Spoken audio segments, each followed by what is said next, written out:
आपने ध्यान दिया होगा कि नगरों का जिक्र करते हुए, नगरों के बारे में बात करते हुए मैंने एक बात बताई थी मारी नगर के बारे में, और जिक्र किया था चरवाहों का और किसानों का। और इसमें यह कहा था कि ये दोनों वहाँ साथ साथ रहते थे और साथ ही झगड़े भी होते थे। ये जो बिंदु है, इस पर थोड़ा और आगे आपको समझने की ज़रूरत है। और इसलिए अभी हमारा विषय है, क्या ये खानाबदोश चरवाहे या पशुचारक शहरी जीवन के लिए खतरा थे? क्या इनसे किसी तरह का खतरा था?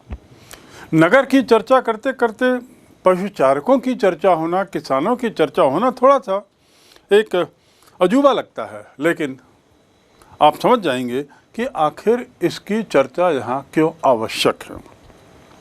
जैसा कि खानाबदोश शब्द से स्पष्ट है, ये लोग यायावर प्रवृत्ति के थे।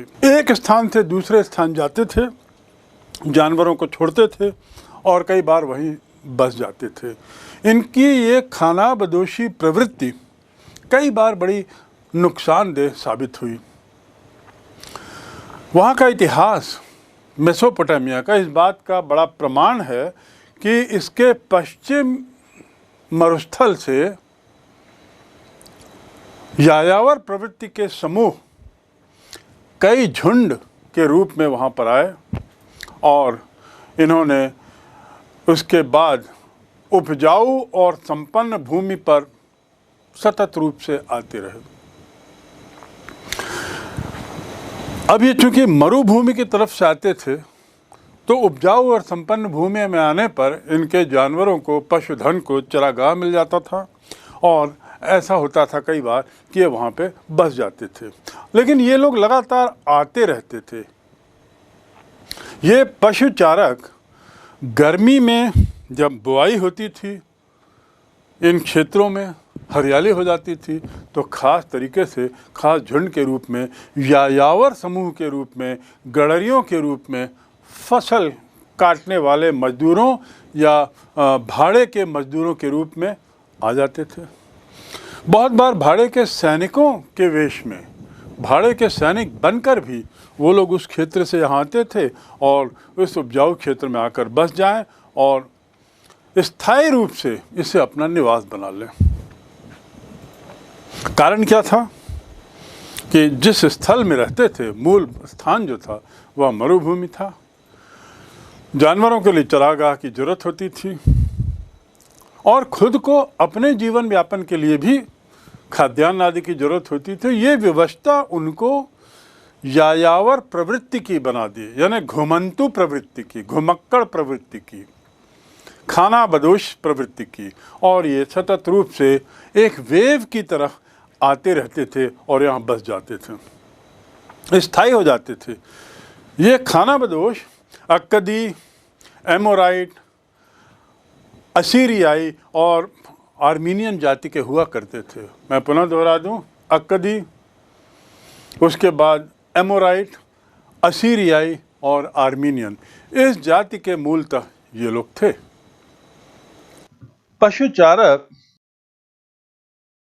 अपने पशुओं तथा उनके उत्पादों जैसे पनीर, चमड़ा, मांस, इन सब के बदले अनाज और धातु के औजार लेते थे। बार्टर सिस्टम एक तरीके से होता था और इस बार्टर सिस्टम के तहत पशुओं को देखने वाले लोग पशुओं के उत्पादों की एवज में अनाज लेते थे और धातु के औजार। बाड़े में रखे जाने वाले पशु के गोबर से बनी खाद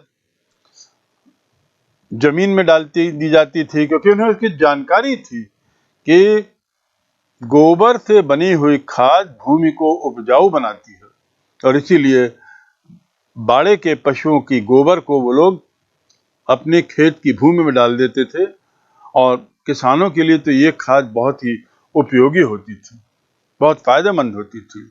उत्पादकता में निश्चित रूप से इसमें सुधार होता था, वार्धक्य होता था।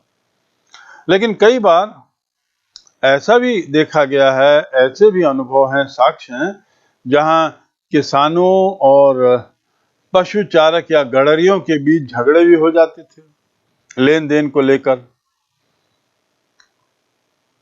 चरागाह की चरावट को लेकर प्रायः तो ऐसा होता था कि पशु चारक अपनी भेड़ बकरियों को पानी पिलाने के लिए खेतों के बीच से निकाल कर ले जाते थे, और जब खेत के बीच से ले जाते थे तो आप समझ सकते हैं कि खेत में उपजी हुई फसल को नुकसान तो होगा ही।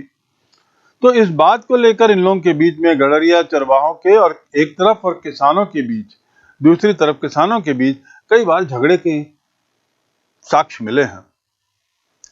किसानों को जो फसल की हानि होती थी, अच्छी भारी होती थी, और उसकी भरपाई करने के लिए इन पशु चारकों पर दबाव बनाया जाता था। कई बार तो ऐसा भी देखा कि पूरी की पूरी खड़ी फसल बर्बाद हो गई, और कारण क्या कि ये पशु चारक पशुओं को छोड़ देते थे, उस पर किसी तरह का नियंत्रण नहीं रखते थे और अपने अन्य कार्य में चले जाते थे। परिणाम कि पशु किसी भी दिशा में, किसी भी तरीके से चरागाह की खोज में, चारे की खोज में चलते चले जाते थे और फसलों का अच्छा खासा नुकसान कर देते थे। और इसीलिए बहुत बार देखा गया, जो साक्ष्य मिले हैं उसके आधार पे ये कहा जा सकता है कि कई बार उनके बीच में झगड़े हुए और खड़ी फसल बर्बाद हो गई।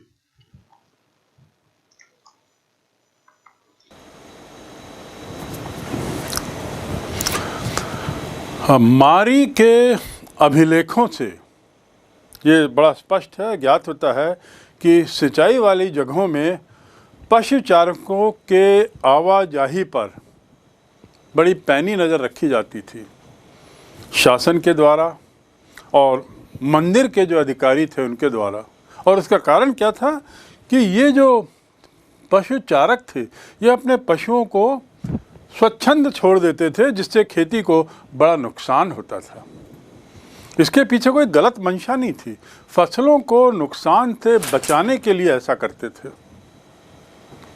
दूसरी बात, ऐसा नहीं है कि ये लोग फ़ायदेमंद नहीं थे। बहुत बार ऐसा हुआ कि ये चरवाहे जो थे ये कभी उपयोगी भी साबित होते थे, लेकिन कई बार बड़े हानिकारक भी होते थे। यदि शहरी लोगों के साथ इनका व्यवहार दोस्ताना नहीं होता तो निश्चित रूप से हम कह सकते हैं कि वे जो आवागमन के जो रास्ते थे, आने जाने के जो रास्ते थे, उसमें लोग बहुत बाधा पहुंचाते। लेकिन ऐसा नहीं हो रहा था। इसका मतलब इनके संबंध अच्छे ही थे मूल रूप से। ये तो कुछ ही लोग उस समूह में, उस जाति समूह में इस प्रवृत्ति के थे जो लूट मार आदि में या फसलों को नुकसान जाने अनजाने में कर बैठते थे। तो इसीलिए इन पे नज़र रखना ज़रूरी था, और आवागमन का जो रास्ता था वह सुरक्षित था, साफ था, अन्य चिंताओं से मुक्त था। इससे स्पष्ट है कि ये जो पशु चारक थे ये इतने दिक्कतों वाली बात नहीं थी। कई बार ये जरूर उदाहरण आया है कि इनमें से कुछ लोग, कुछ खानाबदोश लूट मार का काम करते थे, अनाज आदि के बोरों को लूट लेते थे, घर से भी किसानों के गांव पर भी हमला करके सामान, विशेषकर खाद्यान्न को लूट कर ले जाते थे जो इकट्ठा किया जाता था किसानों के द्वारा। तो ये घटनाएं जब तब होती रहती थी और इसीलिए इन पर नज़र भी रखी जाती थी। इसीलिए चर्चा हो रही है कि क्या ये खानाबदोश वास्तव में शहरी जीवन के लिए नुकसानदेह थे। लेकिन इससे ये निष्कर्ष निकालना कि ये सतत रूप से नुकसान ही करते थे, ये भी गलत है। ये जो खानाबदोश थे ये साक्ष्यों से बड़ा स्पष्ट है कि सड़क किनारे ये लोग तंबू लगा कर रहते थे, घास के मैदान के किनारे, सड़क किनारे, और यायावर प्रकृति के होने के नाते घास के मैदानों अपने जानवरों को छोड़ देते थे। पशुधन का जो निर्वाहन करना चाहिए उसके लिए वो लोग वहीं बस जाते थे और सड़क किनारे तंबुओं में रहते थे। साथ ही राहजनी के कार्य में भी व्यस्त रहते थे, लोगों को मार्गदर्शन देते थे, दिशा दिखाते थे। लेकिन लूटपाट के भी अनेक उदाहरण मिले हैं। मारी राज्य में कृषक और पशुचारक दोनों ही साथ निवास करते थे। इससे हम कह सकते हैं कि ये लोग उतने नुकसानदेह नहीं थे जितना कि हमको ऐसा लगे कि प्रश्न उठा लें कि क्या इनका रहना शहरी जीवन के लिए उचित था। इन सब घटनाओं, दुर्घटनाओं और प्रश्नों के बाद भी ऐसा कहा जा सकता है कि मारी नगर के राजा निश्चित रूप से इन पशुचारकों पर पैनी नज़र, कड़ी नज़र रखते ही थे। इनकी गतिविधियों पर सतत रूप से एक तरीके से इनकी नज़र रहती थी और पशुचारकों को चलने फिरने की, घूमने घामने की, यहाँ वहाँ जाने की अनुमति तो थी, इसमें कोई बंधन नहीं था। लेकिन उनको ये मालूम था कि उन पर नज़र रखी जा रही है, उनकी गतिविधियों पर नज़र रखी जा रही है, तो इसमें कोई नुकसान नहीं था। इसी प्रकार मेसोपोटामियन समाज व वहाँ की संस्कृति भिन्न भिन्न समुदाय के लोग और संस्कृतियों के लिए खुली थी। तो वैसे ही ये जो पशुचारक जो 3-4 समुदायों के थे, अक्कड़, असीरियन, उसके अलावा जैसा मैंने बताया 2 अन्य प्रजातियां, इनसे जो थे तो इन समुदायों को सहर्ष रूप से स्वीकार किया जाता था और उसमें कोई बुराई नहीं थी। लेकिन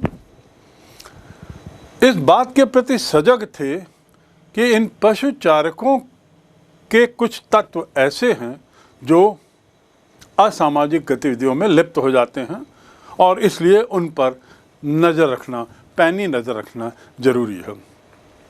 निस्संदेह विभिन्न जातियां तथा समुदाय के लोगों के आपसी मेलजोल से वहाँ की सभ्यता में जीवंतता थी।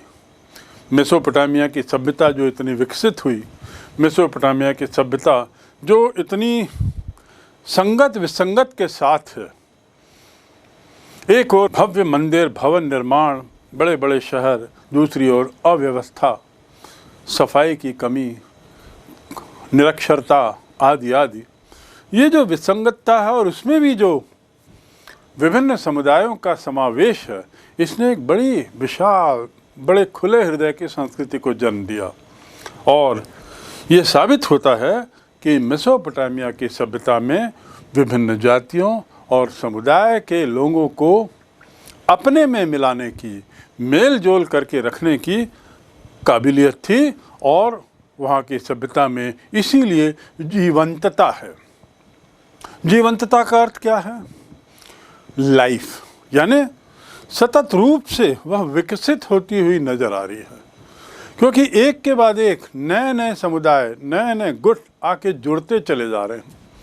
भले ही उन पर नज़र रखी जा रही हो, भले ही उनसे कुछ दिक्कतें हो रही हों, लेकिन इसका अर्थ ये नहीं कि उन्हें अस्वीकार कर दिया जाए, उन्हें दबा के कुचल दिया जाए। ऐसा नहीं था। इनको विकसित करने का पूरा मौका, उनको घूमने का मौका था, घूमने फिरने की छूट थी, लेकिन हाँ, कड़ी नज़र के साथ। मारी का महल। मारी नगर में जैसे उरुक में भव्य मंदिर थे, मारी नगर में भव्य शाही महल था। तो मारी का जो महल है वह बहुत प्रसिद्ध है और दूसरे शब्दों में जैसे उरुक को प्राचीनतम विशाल मंदिरों के लिए जाना जाता है, ऐसे ही मारी को एक महल के लिए जाना जाता है। 1810 से 1860 के उत्खनन में इस महल में शिलालेखों का बड़ा भारी भंडार मिला और ये शिलालेख तत्कालीन इतिहास को बनाने में बड़े काम आए हैं, क्योंकि इन शिलालेखों में जो चीजें लिखी गई हैं, जो चीजें दृष्टिगोचर हैं, जो चित्रांकन किया गया है, वह इतिहास की दृष्टि से बड़ा महत्वपूर्ण है। मारी का जो भव्य महल है जिसकी चर्चा हम कर रहे हैं, वो लगभग 2.4 हेक्टेयर भूमि में फैला हुआ था, बड़ा विशालकाय।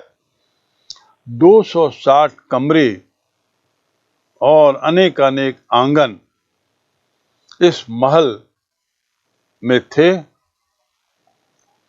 जहां तक राजमहल की बात है, उसके प्रवेश द्वार की बात है, तो प्रवेश द्वार उत्तर दिशा की ओर खुलता था।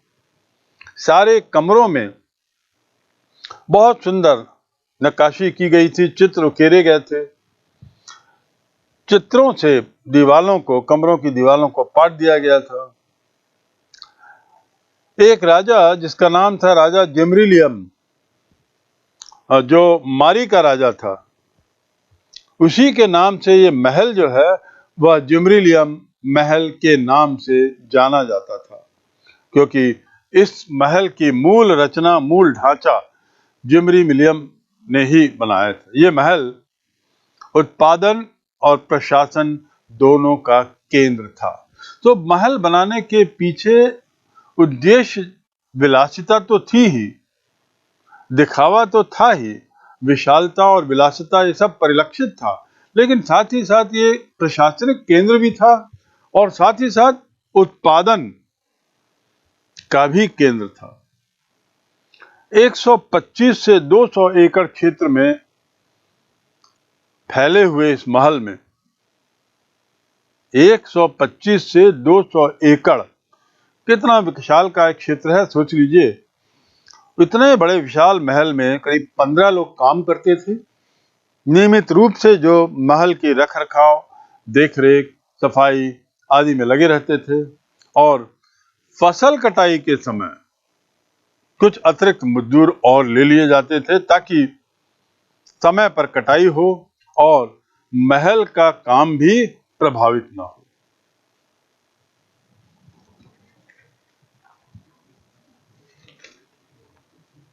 जो महल थे, मेसोपोटामिया, सीरिया के महलों के कारखानों में आभूषण, कपड़ा, औजार और कांसे के औजार बनाए जाते थे। तो इस प्रकार महलों में ही जो फैक्ट्रियां थी उसमें ये सब का निर्माण होता था और इस प्रकार महल बहुउद्देशीय थे। ये मात्र राजनिवास नहीं थे, ये मात्र दरबारियों की मंडली के हॉल नहीं थे, बल्कि इनका उपयोग किसी अन्य कार्यों के लिए भी किया जाता था, जैसे औजार आदि बनाने के लिए। लोग दूर दूर से इस महल को देखने आते थे। यानी एक तरीके से ये महल इतने भव्य थे, इतने इंटरेस्टिंग थे, रुचिकर थे कि एक टूरिस्ट स्पॉट का भी काम करते थे और लोग दूर दूर जगह से आते थे। हमारे पास उदाहरण है, ऐसे साक्ष्य मिले हैं कि उत्तरी सीरिया के एक छोटे से राज्य के राजा ने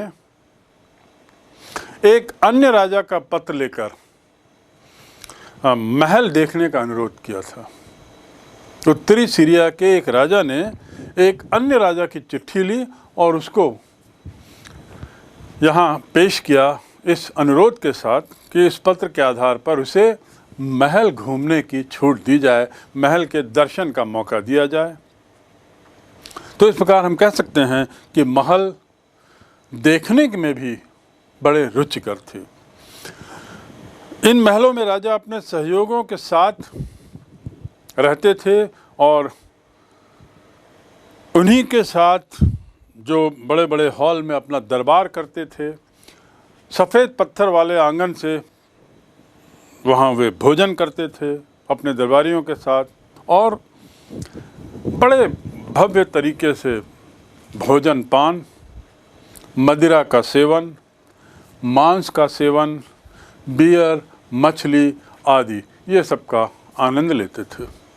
उनके लिए ये तो आनंद की ही चीज़ें थी। तो जो महल था वो हर चीज़ में भव्यता का प्रतीक था। रहन सहन, खान पान, दर्शन और प्रदर्शन, ये सब में मिलाकर हम कह सकते हैं कि तत्कालीन महल मेसोपोटामिया की सभ्यता, उसकी सभ्यता की भव्यता के प्रतीक थे।